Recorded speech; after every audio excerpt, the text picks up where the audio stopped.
Love by the villain লেখিকা লিজা মনি পর্ব ৫৭। বাইরে উত্তাল সমুদ্রের উন্মত্ত গর্জন আছড়ে পড়ছে তীরের বালুকা রাশিতে। নোনা বাতাসের শস্য শব্দে আশ্রমের পুরনো জানালার কপাটগুলো মাঝে মাঝে আর্তনাদ করে উঠছে। কক্ষের ভেতরটা ঘুটঘুটে অন্ধকার হয়ে আছে। রুমে কেবল মাঝে মাঝে বিদ্যুতের ক্ষণস্থায়ী চমকে দেওয়ালের নোনা ধরা পলেস্তারাগুলো বীভৎস দেখাচ্ছে। রুমের ভেতরে অর্ধবয়স্ক একজন ব্যক্তি শয্যায় মৃতপ্রায় হয়ে পড়ে আছেন। কড়া ডোজের ঘুমের ওষুধের প্রভাবে তার শরীরে যেন সীসার মতো ভারী হয়ে আছে।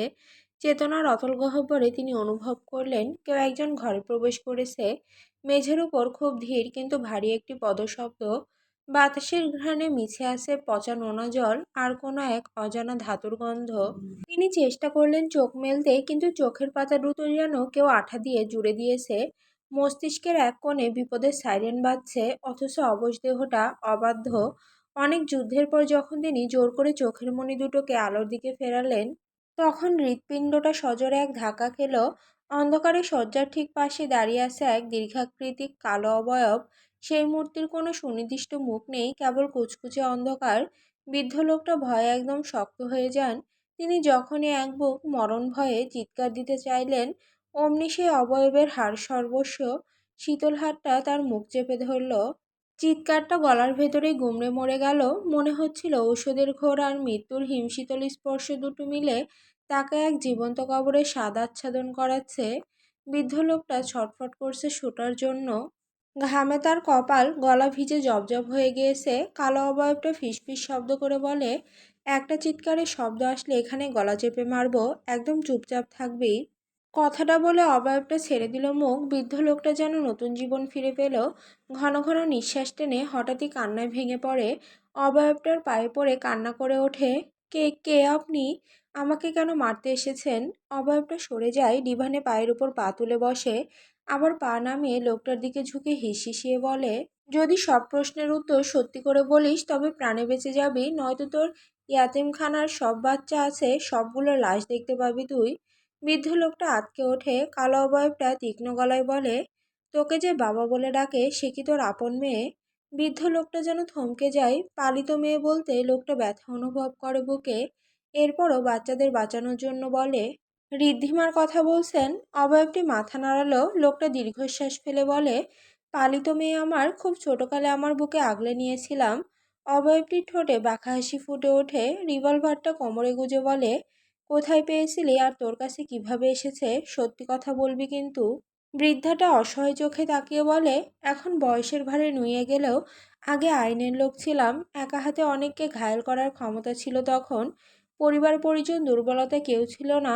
একবার মাফিয়া চক্রে পুলিশ অভিযান চালানো হয়, সেখান থেকে অনেক শিশু উদ্ধার করা হয় পাচার থেকে। সেই শিশুটির মধ্যে একজন ছিল আমার মেয়ে ঋদ্ধিমা। ওই অশুভ জায়গা থেকে তুলে নিয়ে আসি তাকে। এরপর থেকে আমার গর্ব, আমার অহংকার, আমার একমাত্র মেয়ে হয়ে ওর বেড়ে ওঠা আমার ঋদ্ধিমা। অবয়বটি ঠোঁট কামড়ে ধরল নিজের, গম্ভীরতা নিয়ে বলে, ওর বাচ্চাকালের ছবি। বয়স্ক লোকটা তাকায় অবয়বের দিকে। সে আগের গৌরব নিয়ে জিজ্ঞাসা করে, কে তুমি? আমার মেয়ের এত খোঁজ করছো কেন? অবয়বটির পছন্দ হয়নি সে প্রশ্ন।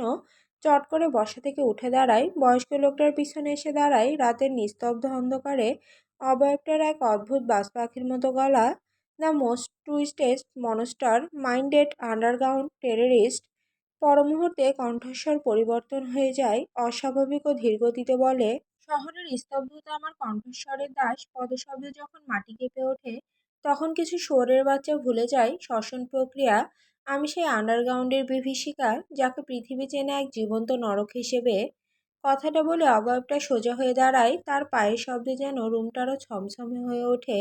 ভারী গলায় বলে, ফার্স্ট মেয়ের ছবি দেখা। লোকটা বসা থেকে উঠে আলমারির দিকে এগিয়ে যায়। আলমারি খুলে একটা ছবি বের করে, এমনভাবে বের করে যেন অনেক যত্নের জিনিস। অবয়বটার দিকে তাকিয়ে বলে, আমার মেয়েটাকে কিছু করো না, এখনো বাচ্চা সে। ও কোনো ভুল করে থাকলে আমায় বলো, বাবা হিসেবে আমি ক্ষমা চেয়ে নিচ্ছি। মেয়েটার প্রচুর রাগ, হুটহাট রেগে যাওয়ার কারণে অনেক সমস্যার মধ্যে পড়তে হয়। তুমি কি কলেজের সেই বখাটে ছেলেটা? অবয়বটার কপাল কুঁচকে আসে।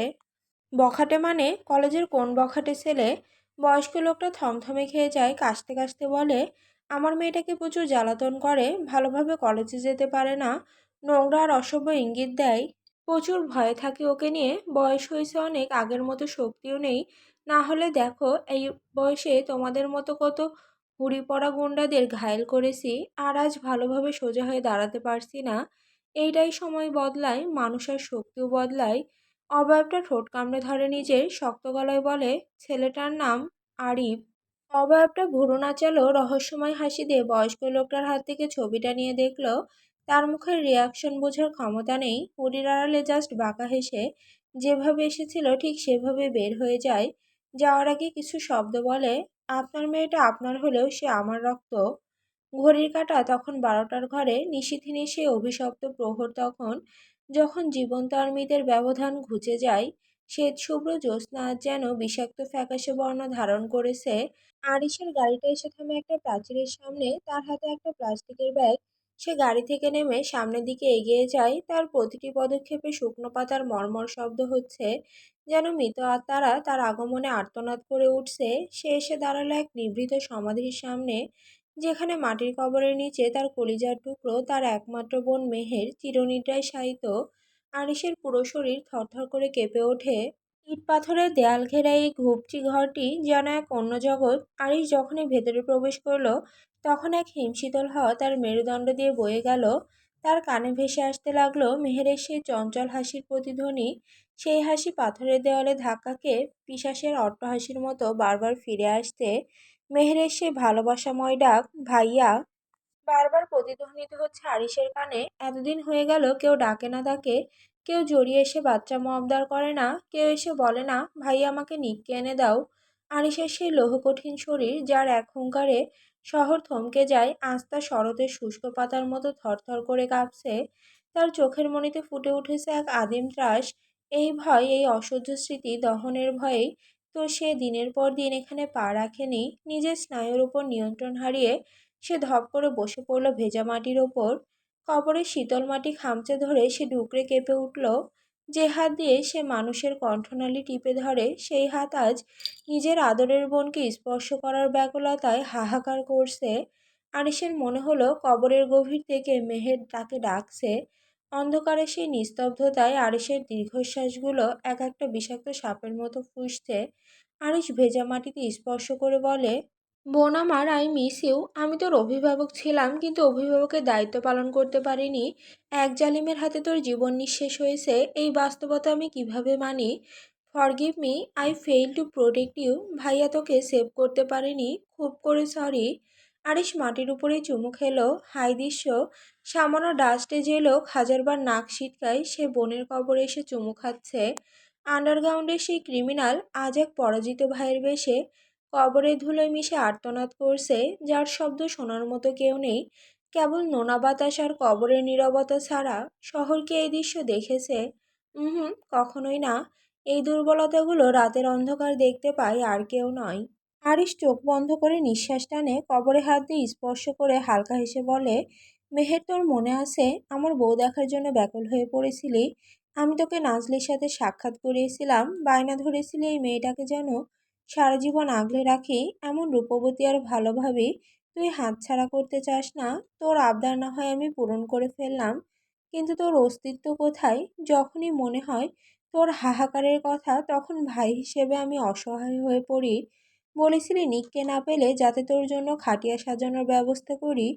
খাটিয়া সাজাতে চাইনি বলে এতটা নৃশংসভাবে সাজাতে বাধ্য করবি, কোনোদিনও কল্পনাও করিনি।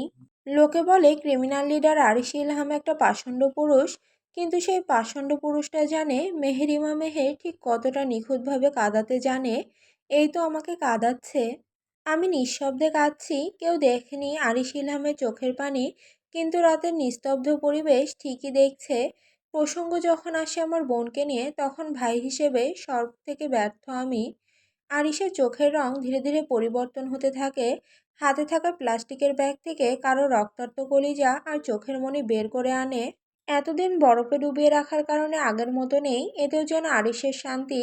কলিজার খণ্ডগুলো মেহেরের কবরের উপর রেখে কর্কশ গলায় বলে, এই হলো তোর খুনির কলিজা, ভালোভাবে দেখে নে। এই 4টা লোক তোকে আঘাত করেছে, আর সব থেকে ফ্যাকাশে কলিজাটা হচ্ছে ইগোরের, যে তোকে অশুভ হাতে ছুঁয়েছে।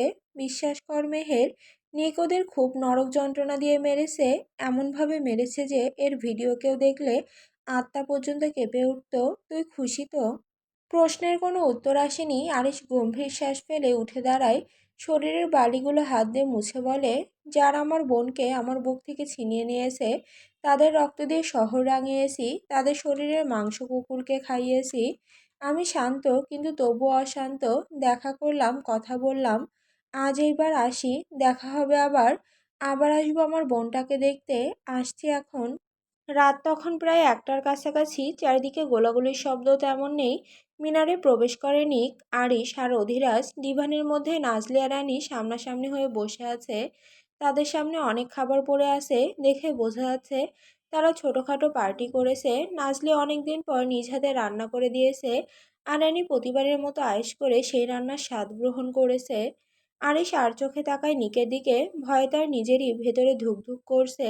একজন গার্ড এসে নিকের পায়ের সুচগুলো খুলে রাখে। নিক ঠোঁট কামড়ে ধরে ভেতরে প্রবেশ করে। অ্যানি কিছুটা ঘুমিয়ে গিয়েছিল বলে টের পায়নি। নাজলি চট করে তাকায় সেদিকে। নিককে দেখে নাক মুখ কুঁচকে ফেলে। সবার অস্তিত্ব আর পায়ের আওয়াজের শব্দে অ্যানির ঘুমও ভেঙে যায়। গোল গোল চোখ করে তাকিয়ে থাকে নিকের দিকে। নিককে কেমন অদ্ভুত ভয়ঙ্কর দেখাচ্ছে চোখ মুখগুলো। নিক প্রতিটা খাবারের খালি পাত্রের দিকে তাকিয়ে ঠোঁট চেপে ধরে নিজের। স্টাফের দিকে তাকিয়ে গম্ভীরতা নিয়ে বলে, সবার জন্য খাবার পরিবেশন করো, সবাই একসাথে ডিনার করবে এই মুহূর্তে, বিশেষ করে আমার নারী। আরিশ অধিরাজ একে অপরের দিকে তাকায়। যে মেয়েকে রুম থেকে বের হতে দেয় না, তাকে নিয়ে সবার সাথে ডিনার করবে, কিন্তু কেন? কোন রাগের বহিঃপ্রকাশ এটা? সবার থেকে বেশি অবাক হয় আনি, কারণ সে আজ এত পরিমাণে খেয়েছে যে সামান্য পরিমাণে খাওয়ার জন্য রুচি নেই। পেট পুরোটা ফুল হয়ে আছে, কি করে খাবে সে এখন? সময়ের ব্যবধানে টেবিলের ওপর সাজানো হয় বাহারি রকমের খাবার। খাবারগুলো রাজকীয় বাহার যেন পুরো কক্ষের আবহাওয়াকে ভারী করে তুলেছে। ধোয়া ওঠা লেবানিজ মান্দি, সুগন্ধি মশলার জড়ানো তুর্কি কাবাব আর ইতালির ঘরানার হালাল স্টেক সাজানো হয়। প্রতিটি পদের সুবাসে চারপাশ ম করছে, কিন্তু সেই সুবাস ছাপিয়ে এক তীব্র অস্বস্তি পুরো ঘরকে আষ্টেপৃষ্ঠে জড়িয়ে ধরে রেখেছে। আরিশ, অধিরাজ, নাজলি উপস্থিত সবাই পাথরের মূর্তির মতো দাঁড়িয়ে দেখছে নিকের সেই ভয়ঙ্কর রূপ। নিকের ফর্সা মুখটা রাগে আগুনের মতো টকটকে লাল হয়ে উঠেছে। তার কপালে ফুটে ওঠা রগগুলো আর চোয়ালের কঠোর ভঙ্গি স্পষ্ট বলে দিচ্ছে ভেতরের ঝড়টা কতখানি প্রলয়ঙ্করী। তার চোখের দৃষ্টিতে এক অদ্ভুত বিকৃতি হয়ে আছে, যেখানে রাগের সাথে মিশে আছে এক অদম্য অধিকার বোধ। অ্যানি ইচ্ছে করে পালিয়ে যেতে চাইল। যে রুম থেকে বের হওয়ার জন্য সে চাতক পাখি নাই ছটফট করেছে, এখন চাইছে দ্রুত যেন রুমে যেতে পারে। সবার চোখের আড়াল করে সামনের দিকে হাঁটা ধরে, কিন্তু তখনই ঘটল সেই আকস্মিক ঘটনা। কোনো বাক্য ব্যয় না করে নিক সজোরে অ্যানির কবজি চেপে ধরল। আঙুলের সেই চাপ এতটাই প্রবল ছিল যে অ্যানির মনে হলো হাড়গুলো বুঝি এখনই গুঁড়ো হয়ে যাবে। পালানোর কোনো পথ না দিয়েই নিক হিড় করে টেনে তাকে নিজের একদম কাছে নিয়ে আসে। অ্যানির নিঃশ্বাস বন্ধ হয়ে আসে। নাজলি সহ্য করতে না পেরে কিছু বলতে যাবে, তার আগে আরিশ চেপে ধরে। চোখের ইশারাতে একদম চুপ থাকতে বলে। নাজলি জল শক্ত করে রাগে ফুসফুস করছে। অ্যানি ছাড়া পাওয়ার জন্য ছটফট শুরু করে। নিক রমণীর ধনুকের মতো বাঁকানো কোমরটা চেপে ধরে সবার সামনে সজোরে নিজের উরুর উপর বসিয়ে দেয়। পুরো ঘরে তখন পিনপতন নীরবতা। আরিশ অন্য সময় হলে হাসতো, কিন্তু তার ভয় হচ্ছে নিক খাবার নিয়ে উত্তেজিত কেন হয়ে পড়ল। লজ্জায় আর অপমানে অ্যানির মনে হচ্ছিল পৃথিবীটা যদি দুভাগ হয়ে যেত, তবে সে ভেতরে ঢুকে নিজেকে লুকিয়ে ফেলতো। এতগুলো জোড়া চোখের সামনে এমন পরিস্থিতিতে পড়ার গ্লানি তাকে ভেতর থেকে কুরে কুরে খাচ্ছে। হৃৎপিণ্ডে ধুকপুকানি কানের কাছে প্রতিধ্বনিত হচ্ছে। ভয় আর আড়ষ্টতায় তার নিঃশ্বাস বুকের মাঝপথে আটকে যাচ্ছে। সে চাইলেও নড়তে পারছে না, কারণ নিকের এক হাতের কঠিন বেষ্টনী তার কোমরকে লোহার শিকলের মতো বেঁধে রেখেছে। নিকের তপ্ত নিঃশ্বাস অ্যানির ঘাড়ের কাছে আছড়ে পড়ছে, আর অ্যানি শুধু শূন্য দৃষ্টিতে মাটির দিকে তাকিয়ে নিজের অস্তিত্ব বিলীন হওয়ার প্রার্থনা করছে। কোনো রকম আওয়াজ করে বলে, ছাড়ুন আমাকে, আমি পাশের চেয়ারে বসছি। নিকের গম্ভীর গলা, নো বেবি গার্ল, যেখানে তোমাকে বসানো হয়েছে সেখানেই বসবে। এখন সামনের খাবারগুলো শেষ করো কুইক। অ্যানির চোখ ছলছল করে ওঠে। এত খাবার সে কিভাবে খাবে? নিজের কান্না সংযত করে মিহি আওয়াজে বলে, আমি খেয়ে নিয়েছি, খেতে পারবো না এত সব খাবার। নিক শুনল না। অ্যানির পাত্রে চামচের সাহায্যে কিছু খাবার রাখে। অ্যানি ছটফট করে বলে, সত্যি বলছি, খাওয়ার মতো ক্ষুধা নেই। নিক তবুও খাবার পরিবেশন করলো। নাজলি নিজেকে আটকাতে না পেরে বলে, আপনি কানে শুনতে পাননি ও এত খাবার কিভাবে খাবে? মেয়েটা ভয় পাচ্ছে দেখতে পারছেন না? এভাবে নিজের স্ত্রীকে আগলে রাখেন? হাস্যকর। সাথে সাথে নিকের গর্জে ওঠা প্রতিধ্বনি, আরিশ নিজের ওয়াইফকে চুপ রাখ নয়তো।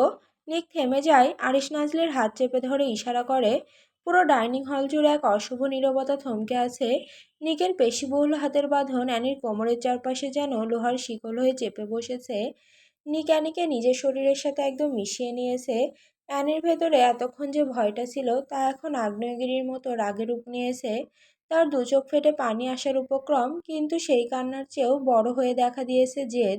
সে বারবার বলেছিল যে সে খেয়ে নিয়েছে, পেটে এক বিন্দু জায়গা নেই, অথচ সবার সামনে এই অহেতুক জবরদস্তি আর রাজকীয় খাবারের প্রদর্শনী, এটা কিসের প্রতিশোধ? নিক কি সবার সামনে তাকে নিজের কেনা কোনো খেলনা হিসেবে প্রমাণ করতে চাইছে? কিসের এত রাগ আপনার, নিক জেব্রান? আর প্রতিবার আমার সাথেই কেন? নিক যখন রূপালি চামচটা খাবারের স্তূপ থেকে তুলে অ্যানির পাত্রে রাখলো, জেদের বশে অ্যানি পাত্র থেকে তুলে নিচে ফেলে দেয়। নিকের দিকে তাকিয়ে ঘৃণা ভরে মুখটা সরিয়ে নেয়। নিক দাঁত কটমট করে পুনরায় খাবার রাখলে সেম কাজ অ্যানি আবারও করে। নিকের চোখের ধূসরমণি দুটো রাগে লাল হয়ে ওঠে। সে কোনো কথা না বলে শুধু দাঁতে দাঁত চিপে চামচটা আবারও ভরে নিল নিজের মুখের ভেতরে। পুরোটা খাবার নিয়ে এক ঝটকায় অ্যানির ঘাড়ের পেছনের চুলগুলো মুঠোর ভেতর পেঁচিয়ে ধরল সে। ব্যথা অ্যানির মুখটা আধ খোলা হতেই নিক সেই খাবারটা জোর করে তার মুখের ভেতর ঠেলে দিল। ঘটনাটা এতই ক্ষিপ্র আর হিংস্র ছিল যে অ্যানি সদ্বিদ ফিরে পাওয়ার আগেই তার মুখে খাবারে ভরে গেছে। নাজলি বিব্রত হয়ে অন্য পাশে তাকিয়ে যায়। যতই হোক বড় বোন সে, ছোট বোনের এমন দৃশ্য দাঁড়িয়ে দেখার মতো ধৈর্য নেই তার। আরিশ ঠোঁট কামড়ে হাসতে থাকে। এদিকে অপমানে আর ঘেন্নায় আমি যখন খাবারটা মুখ থেকে বের করে দিতে চাইলো, ঠিক তখনই নিক বাঘের মতো ঝাঁপিয়ে পড়লো। নিজের ঠোঁট দিয়ে অ্যানির ঠোঁট দুটোকে এমনভাবে পিষে ধরলো যে অ্যানির ছটফট করার সামান্যতম সুযোগও রইল না। নিকের তপ্ত নিঃশ্বাস তার গায়ের উপর উগ্র পারফিউমের ঘ্রাণে অ্যানির দম বন্ধ হয়ে আসছে। নিক তার মুখটা অ্যানির কানের কাছে নিয়ে কর্কশ গলায় বলে, একটা দানা যদি মুখ থেকে বাইরে পড়ে তবে আজ এই টেবিলেই কেয়ামত ঘটে যাবে। অ্যানি ভয়ে শুধু চিবিয়ে যাচ্ছে, গিলতে পারছে না, গলায় আটকে আসছে। কেমন যেন পেট থেকে সব উগড়ে আসছে। নিকের হাতের আঙুলগুলো অ্যানির চিবুকটা এমনভাবে চেপে ধরে আছে যে নড়াচড়া করার উপায় নেই। চোখের কোণ দিয়ে গড়িয়ে পড়া এক ফোঁটা লোনা পানি খাবারের স্বাদের সাথে মিশে একাকার হয়ে যাচ্ছে। অ্যানির মুখের খাবার শেষ হতেই নিক সেইমভাবে অ্যানির মুখে আবার খাবার ঢুকিয়ে দিল। সে নিজেও কখনো তৈলাক্ত জিনিস খায় না, তার উপর বারবার এইসব তৈলাক্ত খাবার মুখে নেওয়াতে নাক মুখ কুঁচকে আসছে। তৃতীয়বারের মতো নিক খাবার দিতে যাবে তার আগে অ্যানি বমি করতে যায়। পুরো ডাইনিং হল মুহূর্তের মধ্যে এক বীভৎস নরককুণ্ডে পরিণত হয়ে যায়। নিকের সেই পাশবিক জেদ আর জোর করে মুখে খাবার গুজে দেওয়ার ফলে চরম পরিণতি হলো অত্যন্ত শোচনীয়। অপমানে, যন্ত্রণায় এবং শারীরিক অস্বস্তিতে অ্যানির পাকস্থলী উল্টে আসে। নিকের ঠোঁটের বাঁধন আলগা হতেই অ্যানি নিজেকে সামলাতে পারল না। তীব্র বেগে বমি করে সে নিকের দামি শার্ট আর প্রশস্ত বুক ভাসিয়ে দিল। কয়েক মুহূর্ত আগে যে খাবারে আভিজাত্য মিশেছিল এখন তা নিকের শরীরের ওপর এক বীভৎস রূপ নিয়েছে। নিকের মতো পরিষ্কার পরিচ্ছন্নতা এবং আভিজাত্য প্রিয় একজন মানুষের উপরে বমি করে দেওয়ার বিষয়টা প্রচুর ঘৃণার। নিক প্রথমে নাক কুঁচকালো, নিজের নোংরা হয়ে যাওয়া শরীরে তোয়াক্কা না করে আবার অ্যানিকে নিজের বুকের সাথে সজোরে চেপে ধরে। অ্যানির শরীরটা তখন একদম ছেড়ে দিয়েছে। অনবরত বমি আর মানসিক চাপে সে এতটাই দুর্বল হয়ে পড়েছে যে তার ঘাড়টা নিকের কাঁধের ওপর ঝুলে পড়ল। চোখ দুটো আধবোঝা হয়ে আসে, ফ্যাকাশে ঠোঁটগুলো কাঁপছে অনবরত।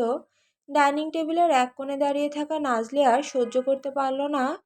নিজের আদরের বোনের এই পৈশাসিক অবস্থা দেখে সে কান্নায় ভেঙে পড়ে। তার বুক ফাটা আর্তনাদে পুরো হলে নিস্তব্ধতা চুরমার হয়ে যায়।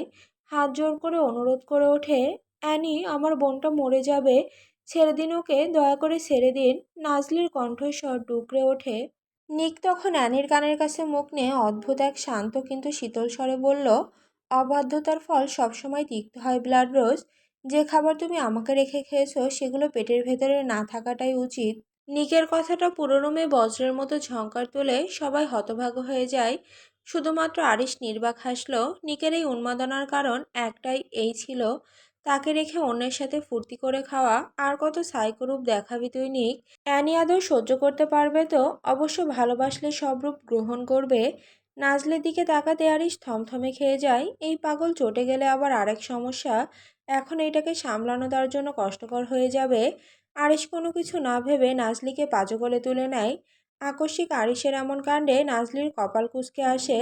কোল থেকে নামার জন্য রাগে বলে, মাথার তার ছিঁড়ে গিয়েছে আপনার, কোলে নিয়েছেন কেন, নামান আমাকে। আরিশ শুনল না, দ্রুত রুমের দিকে হাঁটা ধরে। নিকের নোংরা শার্টের সাথে অ্যানির ফর্সা গালটা লেপ্টে আছে। অ্যানি তখন এতটাই নিস্তেজ যে প্রতিবাদ করার ক্ষমতাটুকু হারিয়ে ফেলেছে। অ্যানির দুর্বল শরীরটা দেখে উন্মাদ হয়ে ওঠে গ্যাংস্টার বস। মুখে চুমু খেয়ে বলে, কলিজা আমার কষ্ট হচ্ছে। অ্যানি দুর্বল চোখে তাকায়, ভাঙা গলায় বলে, কষ্ট দিয়ে আবার কষ্ট হচ্ছে কিনা জিজ্ঞেস করছেন, বিষয়টা হাস্যকর। সামান্য কারণে এত জেলাসি? জেলাসি নয়, অসুস্থ মনোভাব। বোন ছিল সে আমার, আমার জন্য কোনো পরপুরুষ ছিল না, তাহলে কেন এমন করলেন? নিক অ্যানির এলোমেলো চুলে আঙুল ডুবিয়ে দিয়ে মাথাটা একটু উঁচু করে ধরে। অ্যানির রাত বোঝা চোখ দুটো সে দেখতে পায়। নিকের চোখে তখন এক পৈশাসিক দীপ্তি। আমি থাকতে অন্য কেউ তোমাকে আনন্দ দেবে, এটা আমি সইতে পারি না বেবি গার্ল। তুমি শুধু আমার সাথে হাসবে, আমার সাথে খাবে। আমার অনুমতি ছাড়া তোমার করার প্রতিটি মজা এখন তোমার পাকস্থলী থেকে আমি টেনে বের করে দেব। দেখো, এখন তুমি আমার বিষে মাখামাখি হয়ে আমার বুকেই পড়ে আছো। নিক এক হাত দিয়ে অ্যানির পিঠটা এমনভাবে ঘষতে লাগলো যেন সে কোনো অবাধ্য শিশুকে শান্ত করছে, কিন্তু তার নখের চাপ অ্যানির চামড়া ভেদ করার উপক্রম। অ্যানি ডুকরে কেঁদে ওঠে, আপনি অসুস্থ মস্তিষ্কের সাইকোপ্যাথ, খুব খারাপ। আপনি বন্দি করতে চাইছেন আমাকে? আমার করতে চাইছি। শ্বাস নিজের নিয়ন্ত্রণে নেওয়ার ইচ্ছেটাকে নিজের করতে চাওয়া বলে। ধীরে ধীরে নিজের আসল রূপে তবে ফিরছেন। নিক ঠোঁট কামড়ে ধরল নিজের। অ্যানির মাথায় হাত বুলিয়ে দিয়ে বলে, তোমাকে আবারও বলছি, আমি কতটুকু খারাপ সেটা পৃথিবী জানে, কিন্তু তোমার জন্য কতটুকু খারাপ হতে পারে সেটা দুনিয়া এখনো দেখেনি। আই রিপিট, এখনো দেখেনি। আমি ভালোবাসার মতো পুরুষ নই। প্রেমিকার হাত ধরে শহর ঘুরে বেড়াবো এমন প্রেমিক পুরুষও আমি নই। I am really terrible. If anyone in this world is the worst, it's me. I am a monster, and within all the darkness, the good one is you.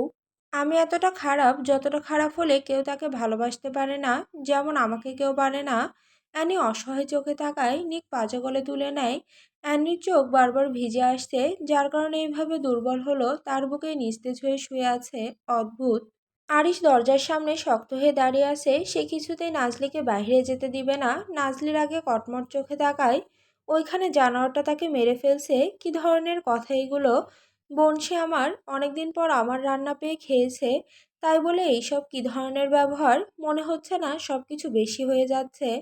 ক্ষমতাকে কাজে লাগিয়ে দিনের পর দিন টর্চার করে যাচ্ছে। আর কত সহ্য করব?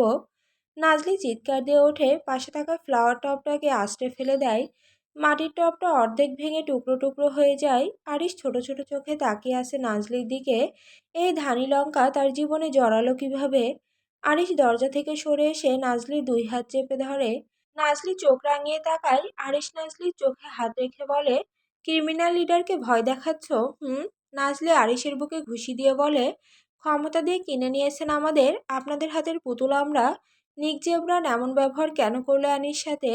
আরিশ শান্ত করার চেষ্টায় বলে, শান্ত হও বলছি সব। নাজলি বিছানায় বসে। আরিশ শান্ত গলায় বলে, নাজলি, কাউকে বোঝানোর রুলস আমার ব্যক্তিত্বে নেই। এই প্রথম কাউকে শান্ত করার জন্য আরিশ ইলাম অধৈর্য হয়ে উঠেছে। হাস্যকর। নিক ছোট থেকে অনেক ট্রমার শিকার হয়েছে। এমন এমন ট্রমা পেয়েছে যেগুলো শুনলে তুমি নিজেও কেঁদে উঠবে। সব থেকে বর্বর দৃশ্য, সে নিজের জন্মদাত্রীকে খুন করেছে, আর তার পেছনে আছে এক মর্মান্তিক ইতিহাস। চোখের সামনে নিজের মাকে পরপুরুষের সাথে অবাধ্য কাজে লিপ্ত হতে দেখে ঠিক রাখতে পারেনি নিজেকে। তাছাড়া পূর্বে এই পরক্রিয়ার কারণে তার বাবা স্ট্রোক করেছিল, তার বোনকে হারিয়েছে, তার দাদা দাদি অকালে মরেছে, সে নিজেও নির্যাতনের শিকার হয়েছে। পরপর নিজের মায়ের প্রতি ঘৃণা এত তীব্র ছিল যে খুন করে ফেলে, সাথে মেরেছিল নিজের মায়ের অবৈধ প্রেমিককেও। এই কাহিনীটা ছিল নিকের মস্তিষ্ক বিকৃত করে দেওয়ার মূল কারণ। মায়ের অবহেলা পেয়ে ভেবে নিয়েছে দুনিয়ায় কেউ তাকে ভালোবাসে না। নিজের সর্বস্ব হারিয়ে এতটা একা হয়ে গিয়েছিল যে তার জায়গায় তুমি হলে টিকতে পারতে না নাজলি। মাফিয়া জগতে টিকে থাকার ভয়ানক খেলা তুমি জানো না। পদে পদে এই রক্তাক্ত কাহিনী আমি জানি। প্রস্টিটিউট ক্লাবে হাজারো সুন্দরী রানীর ভিড় ছিল। কোনোদিন ফিরেও তাকায়নি গ্যাংস্টার বস সেদিকে। তার জীবনে এত বছরে কেউ ছিল না। পরপর আপনজনদের হারিয়ে নিক উন্মাদের মতো হয়ে গিয়েছিল। এতদিন পর অ্যানিকে নিজের জীবনে পেয়ে সেই ভয়টা আবার আঁকড়ে ধরে। বাকিদের মতো যদি অ্যানিও তাকে ছেড়ে চলে যায়, যদি দূরে কোথাও পালিয়ে যায়, এই একটা ভয় নিককে পাগল করে তুলছে নাজলি। হারিয়ে ফেলার এক তীব্র ভয় নিকের মনে। অ্যানি যখন বলে, আমি থাকবো না আপনার সাথে, ঠিক তখনই গ্যাংস্টার বস পাগল হয়ে যায়। তুমি এটাকে অসুস্থতা হিসেবে দেখবে, কিন্তু আমি দেখছি নিকের দুর্বলতা হিসেবে। অ্যানি নিকের সব থেকে বড় দুর্বল জায়গা। এই জায়গায় কেউ আঘাত করতে আসলে তছনছ করে ফেলে সবকিছু। রাগ দেখে নিককে ঠিক করতে পারবে না। একমাত্র অ্যানি যদি নিককে ভালোবেসে আগলে নেয়, তবেই নিক স্বাভাবিক হবে। এই মিনারটা দেখতে পাচ্ছ? তোমার ধারণাও নেই এখানে কত সিকিউরিটি দিয়ে আবদ্ধ করে রাখা। সামান্য পাখি প্রবেশ করতে চাইলে সংবাদ চলে যায় সবার কাছে। চারপাশে অসংখ্য সিকিউরিটি রাখা। শত্রুরা তিল পরিমাণ স্পর্শ করতে পারে না অ্যানিকে। আর না নিক বেঁচে থাকতে জীবনে পারবে। নাজলি ছলছল চোখে তাকায়, অস্ফুট আওয়াজে বলে, তাই বলে নিজের জন্মদাত্রীকে খুন করে ফেলবে? এটা কি ধরনের কথা? আরিশ হাসল শব্দ করে, শান্ত চোখে তাকিয়ে বলে, কোনো একদিন পুরো ঘটনা বলবো। নিক তো খুন করেছে, আমি হলে শরীরটা টুকরো করে ফেলতাম। এমন জন্মদাত্রীর প্রতি কিসের মায়া যে পরপুরুষ নিয়ে রঙ্গলীলা করবে? যে জন্মদাত্রীর জন্য জন্মদাতা মরে যাবে, যে জন্মদাত্রীর অবহেলায় বোনকে হারাতে হবে। এমন জন্মদাত্রী কারো না হোক, যে জন্মদাত্রীর জন্য নিজের দাদা দাদিকে হারাতে হয়। একজনকে হারায়নি, পুরো বংশটা তছনছ করে দিয়েছিল ওই মহিলা। নিক না মারলে হয়তো বেঁচে থাকতো, আরেক পুরুষের সন্তানের মা হতো। নিক মরল নাকি বাঁচল সেটাও খোঁজ নিত না কোনোদিন। এমন জন্মদাত্রী বেঁচে থাকার থেকে মরে যাওয়া উত্তম। নাজলির মাথা ভন ভন করছে, এদের অতীতে এত যন্ত্রণার ইতিহাস কেন? বিছানার চাদর শক্ত করে চেপে ধরে বলে, অনেক ভয়ানক অতীত ওনার। আরই শেষে বলে, সামান্য অতীতে আফসোস করছো? একদিন নিকের মাফিয়া হয়ে ওঠার ইতিহাস শোনাবো, শুধু সহ্য করে নিও একটু।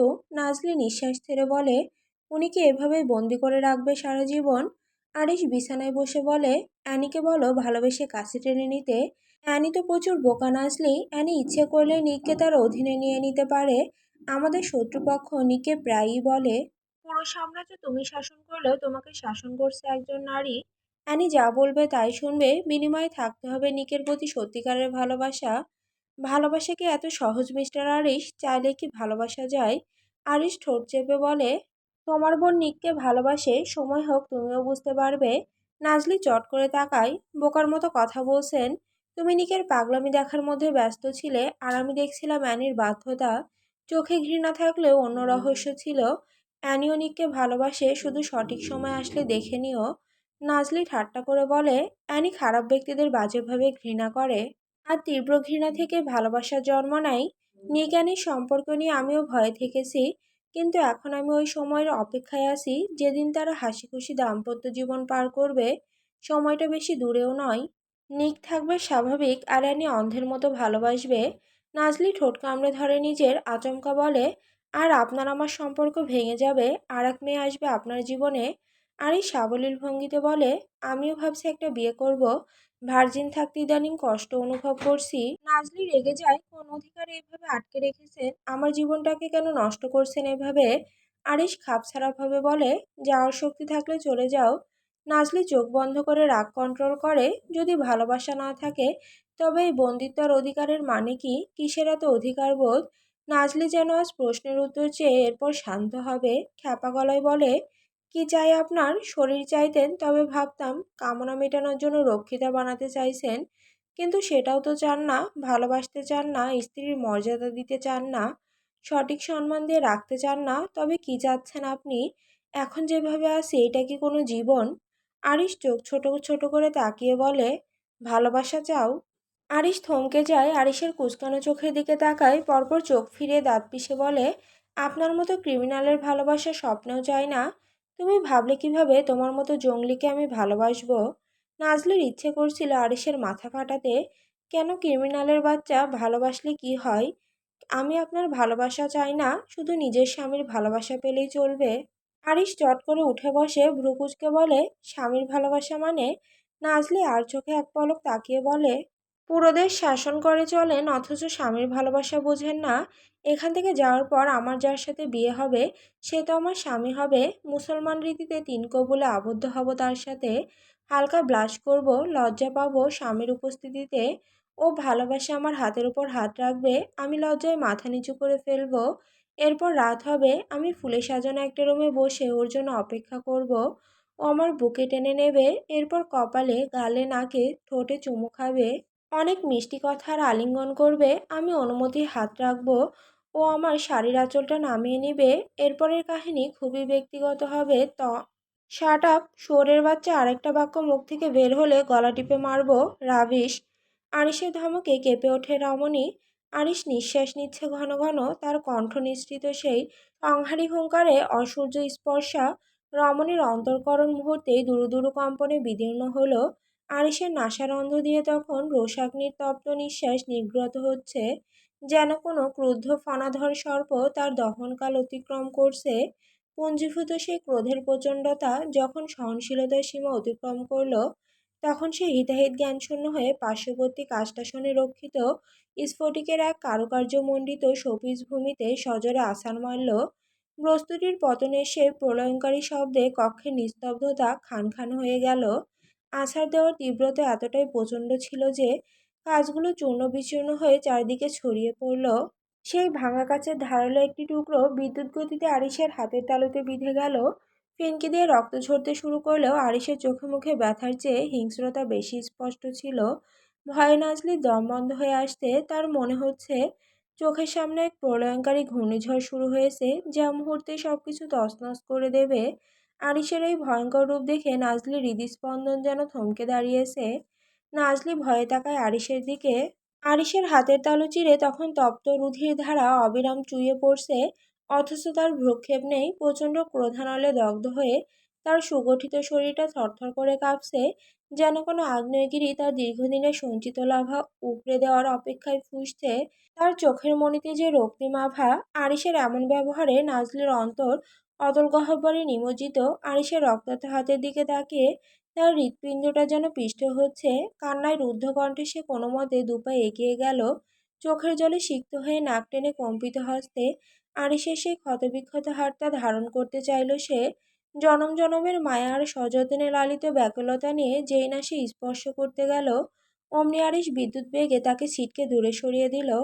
সেই প্রবল ধাক্কায় নাজলি টাল সামলাতে পারল না। আরিশের অবজ্ঞা যেন তার রক্তাক্ত হাতের ক্ষতের চেয়েও বেশি যন্ত্রণাদায়ক হয়ে বাজল নাজলির বুকে। নাজলি আবারও ব্যাহার মতো এগিয়ে যায়, শক্ত গলায় বলে, দেখতে দিন আমাকে। আরিশের অদ্ভুত ভয়ানক গলা, চোখের সামনে থেকে বিদায় হও। নাজলি হালকা হাসলো। কি অদ্ভুত এই পুরুষটার ব্যবহার! চোখের আড়াল হব বলতে এত ধ্বংসলীলা চালালো, এখন নিজে এটার বুলি উড়াচ্ছে। নাজলি কাচের টুকরোগুলোর দিকে তাকিয়ে বলে, সত্যি চোখের সামনে থেকে বিদায় হয়ে যাব ভেবে বলছেন তো? আরিশ জল শক্ত করে গর্জে ওঠে, শুনতে পাওনি আমার কথা? নাজলি চোখে চোখ রেখে বলে, শুনতে পাইনি, আবার বলুন। আরিশ বিছানা থেকে উঠে নাজলির হাত চেপে ধরে, দাঁত কটমট করতে করতে বলে, বিধ্বংসী ধ্বংসকারী ছলনাময়ী নারী। নাজলি আচমকা হেসে ওঠে, আরিশের গালে চাপড় দিয়ে বলে, ছলনা কোথায় করলাম? মাত্র বিয়ে করার কথা বলেছি। সত্যি বিয়ে করে ফেলেছিলাম নাকি? সামান্য কথাতে এত উত্তেজিত হয়ে পড়লে চলে ক্রিমিনাল বস? যেদিন সত্যি বিয়ে করে ফেলবো সেদিন কি করবেন?